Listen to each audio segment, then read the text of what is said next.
Well, welcome to Fear Talk 4. This is part 2. Nicole Rallis in Vancouver, Barbara Bickel in Calgary, Alberta. We're continuing on with, I think, looking at somewhat the theme of females, women related to fear, related to anxiety, related to terror, related to research in the academy, and I think the general way that universities operate. These are some of the topics we've touched on. And we'll return to some of those themes, but I would encourage any viewers to look at part 1, Fear Talk 4, prior to this one to kind of get a context, but it is not necessary that you do so either way. So I'm going to just start with a little intro unless anybody wants to jump in right away. All right, well, here it is. I mentioned this in the last video. Females in Fear, and my first publication back in 2013. And I just wanted to read a little bit of the intro. It's kind of interesting to watch where I was coming from. To set the stage for this reflection on females in fear, I turned to my own fearological library around me as I write this. I'm looking for inspiration, memory jogging, and evidence. I look to my files and folders of quotes on fear and fearlessness. I look for the category female, or some equivalent to which I have collected. In the earliest years, between 1989 and 1998, my collection of quotes had many categories, but interesting, none of them related to gender distinctions. In my graduate school years, as I scoured the university libraries between 1998 and 2003 at UBC, I created a folder entitled Feminist Body Pagan as my first attempt to keep mostly women's voices on fear and fearlessness in a unique place for future references and publications. I have not summarized that data. Besides the folder on women's voices, I have 15 other large folders of quotes and notes on fear and fearlessness. And it makes me think of a qualitative ratio that reflects the inequality of voices, thought, and wisdom from females in general in the published literature, at least in academia. When women are 51% or so of the world's population, this is a concern not to be taken lightly, yet I know this ratio would be found probably equally in most subject matters and disciplines. The silencing of females remains a fact, though it is good to see this changing slowly. And the last paragraph I want to read, I look at all my shelves behind me, my books on fear and fearlessness. Same ratio. Of 50 or so books, I have 8 or so by female authors. I have no books on women and girls and fear specifically. For example, males just publish more, which means males have dominated by a vast majority the proportion which have on fear and fearlessness knowledge. I have found the same thing with all new scholarship on emotions as well, interestingly enough, dominated by male writers from way back. This is really bothersome because it was radical feminists who I came across who were first to tell us overtly, thank you, Andrea Dworkin, that the patriarchy is glued together by fear, end of quote. Females and males are glued into that fear matrix, as I call it. Unfortunately, this is not our true feminine matrix. Thank you, Bracha L. Ettinger. We live in a false, phallic, corrupted, and very oppressive paranoid culture, especially in the West. Many critics call this a culture of fear, end of quote. So that's a little intro. I'll just leave it over to you to pop in, again, the popcorn style of dialogue. Away we go. Thank you for that, Michael. I actually wanted to bring in one quote that resonated with me because of the dedication to Carl yesterday. Carl's come up in my past year through school, through working with Rita, through reading his poetry, and I've never met him, but it feels really beautiful to be connected through his words. And I think what we didn't talk about yesterday and where I wanted to maybe start today is the relationship between fear and love. And I think his poem, Embracing Love, was important to me. There's a book by Adrienne Marie Brown called Emergent Strategy. And she's inspired by the work of Octavia Butler and Grace Lee Boggs. And she says, "When I fear the universe, I fear myself. When I love and am in awe of the universe, I love and am in awe of myself. Imagine then the power when I align with the universe." And it's kind of where I want to start today. Nice. I think this is certainly a topic that extends, and I've been challenged on it before, focusing too much on fear, not enough on love. And I have a long, great debate about that for the last 30 years, literally, and it's become so complicated. And so I think bringing women's voices in and even a feminist or womanist perspective, etc., brings a different dimension, certainly for males. I know Luke just emailed after our last conversation, part 1, and this is what he said. He said, "I think there's a necessity of men sitting and bearing witness to divine feminine wisdom." And I noticed him in the talk, sitting beside you, Nicole, and he was there was this sort of silence and awe in some sense. And yet, what do you respond to that as women yourself? I haven't responded to Luke, so I will here on this talk. I thought, well, it was lovely to hear, and I also just want to say he is the second male in the last month who has actually come forward and sent that message, that very same message. And it was around someone who'd connected with our studio. And I kind of bowed out of working with him because I said I was too focused on my own work. And then he wrote back and said, "I think it's time for, the males to work together and actually honor the divine feminine and not be requiring, the women to be there for them." And so, yeah, I just it's kind of cool that it's like coming up again from completely independent, showing up again, that importance of, recognizing and giving space to the divine feminine. And so I'm curious, Michael, whether you have found more women writing about fear, and also how much of that is connected with women not getting published to be able to, write about fear as well. And do we have to dig, deeper to other forms, maybe beyond, the text publications, to find their writing, or words or images around fear? I think that's in fact, the Fear Talks is in some sense to get around that. It's very design, right? And I think Nicole comes from social sciences, is that we have to talk to people. We don't have to wait for them to publish what they're thinking or experiencing. So I think that's one route, is to have more dialogue, different forms. I think what Barbara just said also, it does resonate with me as well, because there's this issue of publishing in the academy and words having to be present in some way or one form or another.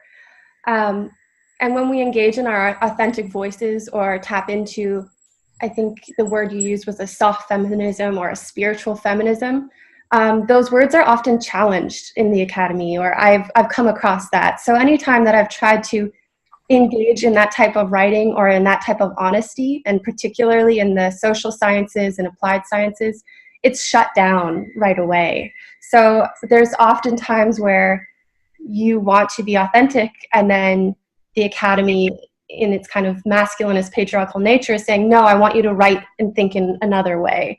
And I don't know if maybe Barbara's come across that in your writing as well, but that's something that I think is still a great challenge in the academy. So we want to hear female voices, but only within a certain frame of writing or a certain way of thinking. And again, it kind of pulls women away from perhaps what they want to be writing about into a more masculinist patriarchal discourse. And I think finding the niches to be able to put those voices out, because there's definitely spaces where they're not welcome, Yeah, and they're criticized and they're, yeah, basically ignored.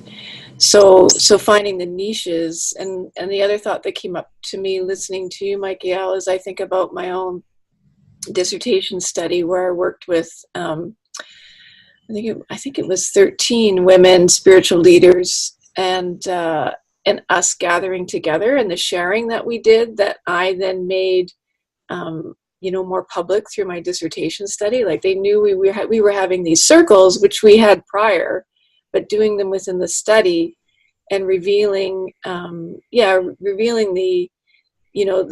the fears of the women, and revealing their overwhelm and their insecurities, was part of that study. But yeah, it happens often in circles, or you find places where you're supported, as women scholars, and that can be with men, but often it's, predominantly you find your niche of women, to work with who will support your work. And I think it's also a bit more possible now, and I think part of why it's opening up is with, the internet and having more journals that are happening that are online and open access, and kind of all those, rigid ways of monitoring, what gets published and what doesn't in academia is being opened up and challenged. I think those spaces are opening up.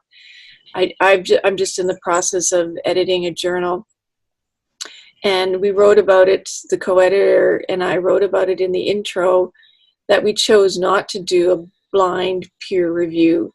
We actually worked with all of the author contributing authors, and had them get into small groups and co-edit each other's pieces, so that you're actually getting, and this is men and women, getting to know each other's works, but you're actually going through it completely. It's more of a relational process of strengthening the work, rather than doing it as these blind, autonomous reviews from strangers, right? Who don't necessarily know who you are or know the bigger context of the work. So yeah, ways to kind of challenge that system, I think is, part of it.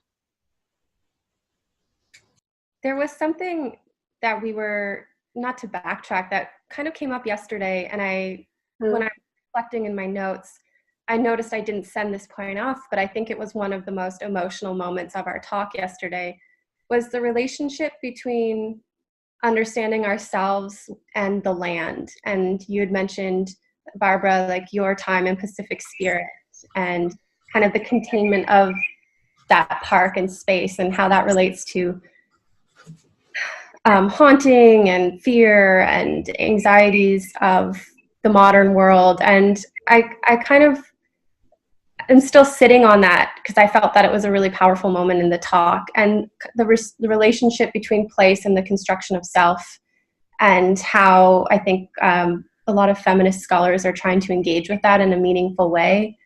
And I know it's kind of shifting a little bit from publications, but I was wondering if Nicole or Barbara, you had any more thoughts about that part of our conversation yesterday. Yeah, thanks for bringing that up, and I'll reiterate it a little bit, just because that was part of our conversation outside of the recording. And that was my beginning my master's work, and my fear, really, and anxiety around the word and having to write a thesis, and my fear of that, and also my sense of betrayal of my body, to actually allow, words to take the lead. And so I went into the forested area around the university campus, and did a, private ritual, witnessed by two women friends. And I basically wrote stream of consciousness all over my body. And I also happened to be menstruating that day, and I used a cup. And so one of my witnesses said, "Use your blood to write." And I'm like, "Of course."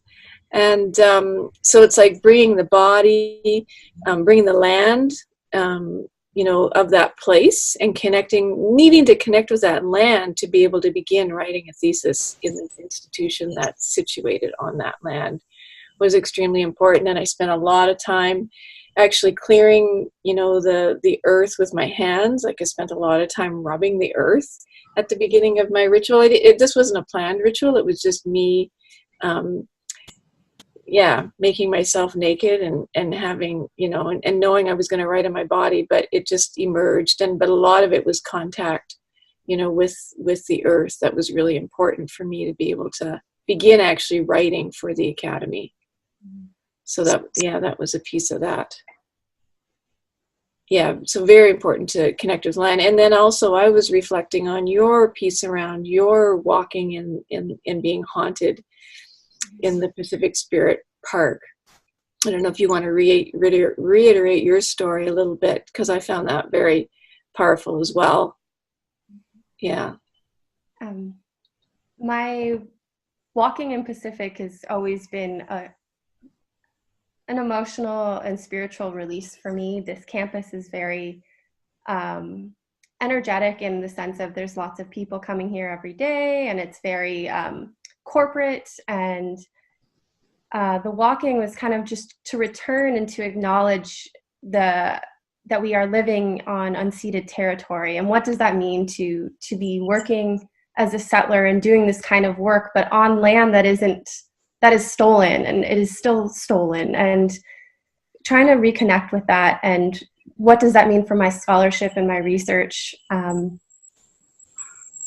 And right behind us, I think in the talk we had mentioned that they're building a new development, and it's taken up a whole other chunk of, I think, 20 plus acres of the forest. So the park is continually dwindling away. And I think thinking of the Pacific Spirit as a spirit, because what's no longer, something true and free, it's contained. It's markers on a map. It's, meant for people to walk through on certain paths. I think all this kind of perversion of what was, once natural and free is something that's really resonated with me, and trying to think through thinking through that a little bit has been an interesting journey. And at some level, and I know we talked about imagination as well. I mean, having to rely on our imaginations, right? To return to, what it feels like to be in a space that's not marked, by the progress of humans. Yeah, the importance of that imagination. A theme coming up is intimacy for me. That ultimately everything I hear we're talking about at some level is even an intimacy between love and fear. It's almost like they have to become intimate for that integration process to go on, of the woundedness and the healing possibility, of the goodness and the dark, the evil, if you want to call it, which I prefer. Evil being the opposite of life, live spelled backwards. And it just seems like we're exploring as an epistemology of intimacy, and sometimes called an epistemology of relationality or relationship-based, and then body-based, that is part of that relationship, and then we bring it to place. So what I hear, both of you, is you're walking a path of fearlessness, following the spirit of fearlessness, which is the enjointment or the co-jointing place where love and fear merge, where the haunted, unhealed trauma of the past, the violence, is always ever present. And I don't know if you relate to that as females, but I think probably you really do. I think you feel it in a body in a way probably that most males generally don't feel. If there's a divine wisdom for me, that is got to be about reclaiming this intimacy. So it's fearful in the Academy. I mean, intimate. It's almost, it brings up immediately, codes of legality of how intimate we can be, right? It's like you can just see we're just so coded in law. Fear. And another theme that had come up in our earlier conversation was around fragility and how this work, you know, of the divine feminine, of women working from a more spiritual feminist, it's really fragile work in the academy. And at the same time, there's a longing for that, and so there's space for it to be emerging. And there has been, I think, the last 10, 20 years, like, because there's a real, and I think I said this as well, it's like, we're haunted by this longing, right, for that intimacy, for that fragility, because you can't have the intimacy until there is fragility. As long as you've got everything all like demarcated and I've got my clear boundaries, you're not going to have the intimacy. It actually requires the risk of that fragility. Barbara, could you talk about fragilization in Bracha Ettinger's work on the matrixial theory briefly? Because I think fragility is, we have a certain, imagination of what that is, but I think fragilization in her sort of epistemology, methodology is somewhat different, or at least related. Yeah.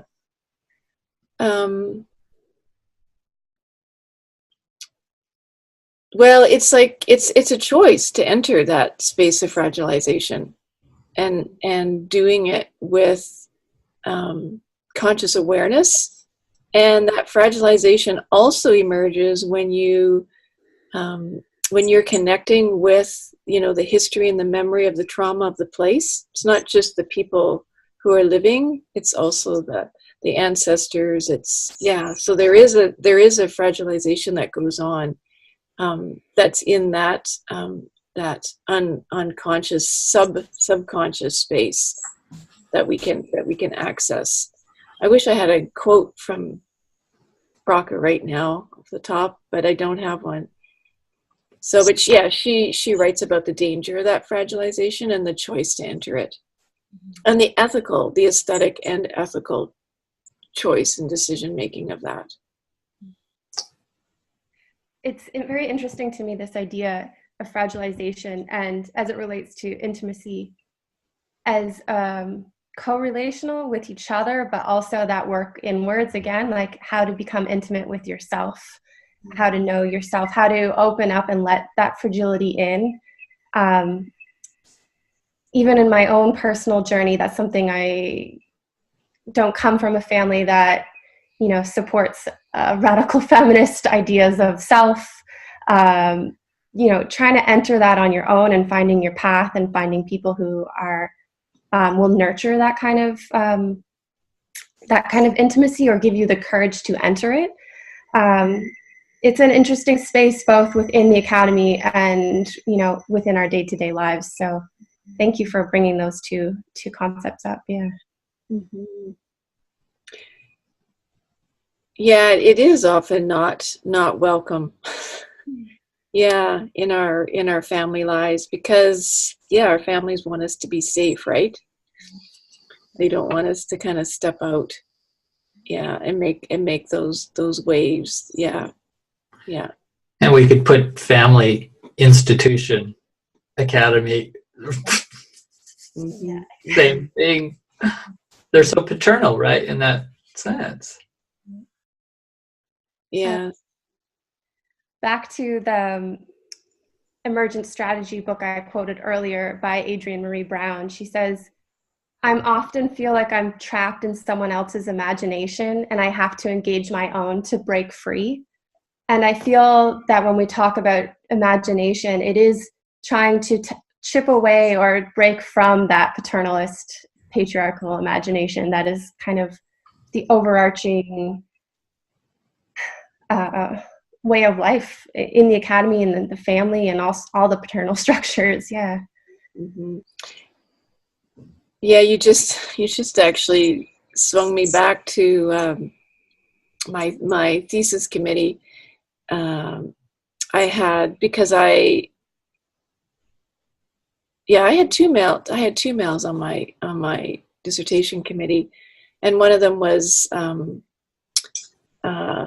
Bill Piner, and so when I know, I mean, he's such a father archetype, right?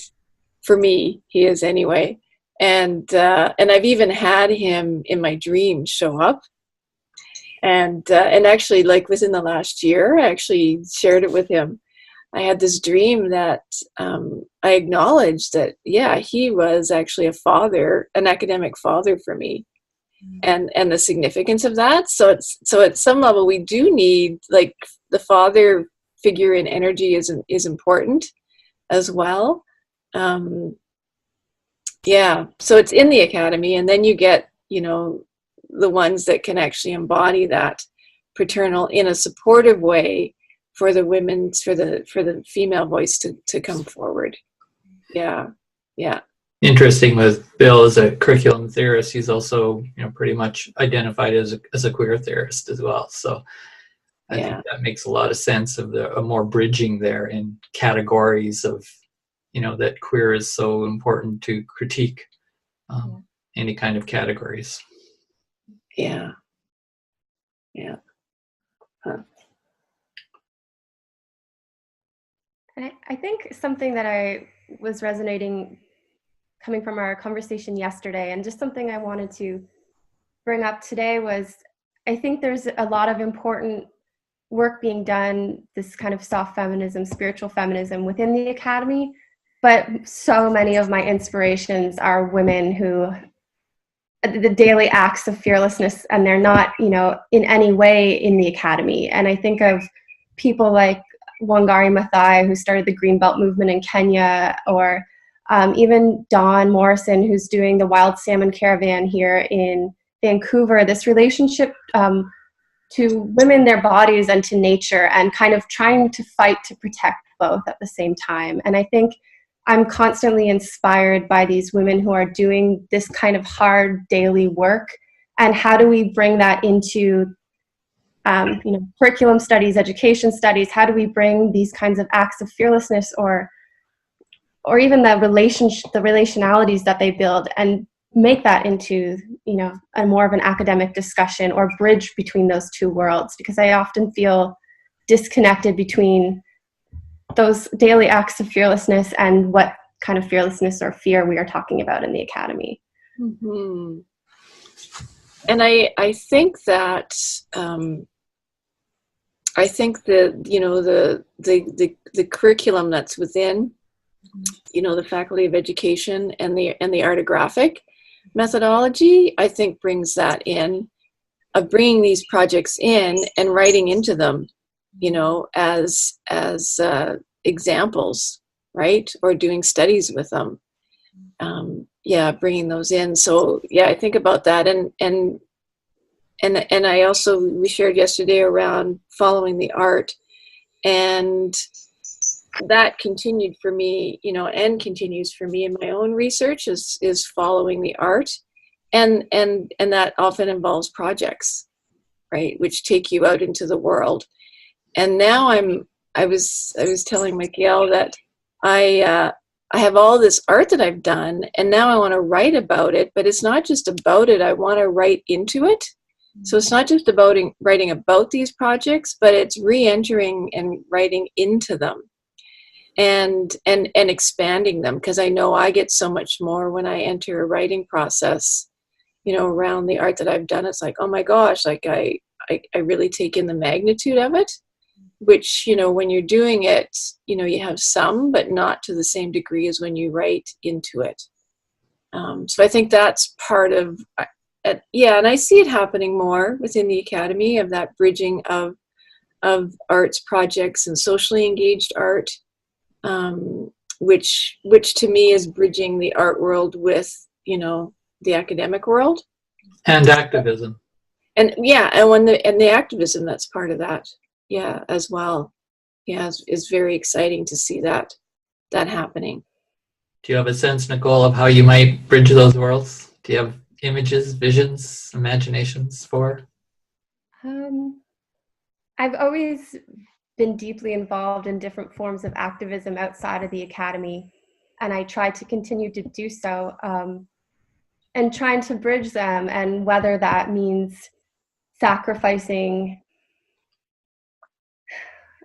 some of my academic legitimacy, if you want to call it, or things like of that regard. I don't have the answer, but I'm inspired by the Fear Talks and also by Foro's work with Kat Fawn to really just be conscious. And I think the trance-based learning aspect of it, of being intentional, being conscious. How do I think of fear, authority, words, and nature as I move through the academy? And I found that framework to be very helpful for me in this past year, even dealing with administrative authority or how my words are being used, or what are my intentions of my words. And I think at the end of the day, my scholarship is to be grounded in love and liberation. And if I'm ever leading a path that doesn't feel honest or authentic to those two things, then I know I have to switch course. So I don't have the answers, but more so I want to make sure that I'm not engaging in forms of oppression when I write and think, and trying to figure that out still. So for me, it's kind of a dialectic of being able to attend to both our sort of inherent natural desire, kind of a true soul direction we're going, and then at the same time realizing that can also be skewed at any point in time by our habits, conditioning, trances that we're still living out in a fear-based matrix world. And so it's just an incredible challenge to keep paying attention to both sides of those, the desire and the fear side, if you want to call it that, right? And what I like today in the conversation, we have about 5 minutes left, is that we're using words like haunting, fragility, intimacy, that I think are other ways to come to not focusing on fear per se, or on love even per se. I actually prefer these other terms that are less loaded, sort of in between. They're a little more almost in liminal spaces, that I think, even though we can use those, really bipolar types of words like love and fear. And, Marianne Williamson is running for U.S. president, and she's using love and fear all the time as her major moral platform. And yet, to me, there isn't that nuancing. We're not helping people enough to actual methodologies of the in-between. I use the word path of fearlessness and then try and articulate that in subtleties, but I like these words that are coming from the work that you're all doing. So in the last few minutes, if you want to just add some more to the conversation, we obviously in this short couple, part 1 and 2, we're not going to cover all of everything, but I think we've raised a lot of interesting questions. Barbara, when you and I met a month or so ago, we talked about Anzadula and how she engages with Neplantis liminal spaces. And I thought maybe, because I know you're writing about some of that as well right now, I think when Mikael bringing up liminality might be a great place that we end with today. I don't have it right on the tip of my mind, Nicole, but I have another that could fit, that I was kind of looking at prior, thinking about how we opened kind of with the Witch's Book of Days yesterday in our talk. So I have a piece, and I think it's going to connect and wind things together. So this is Starhawk. Okay. The Spiral Dance. All right, and I was involved in the reclaiming community and had a huge impact for me, reclaiming the divine feminine.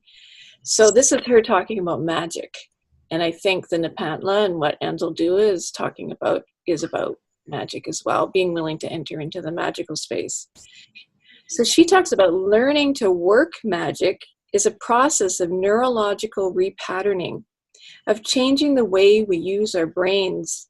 So for that matter is learning to play the piano. Both processes involve the development of new pathways for neurons to follow. Both require practice and take time, and both, when mastered, can be emotional and spiritual channels for great beauty.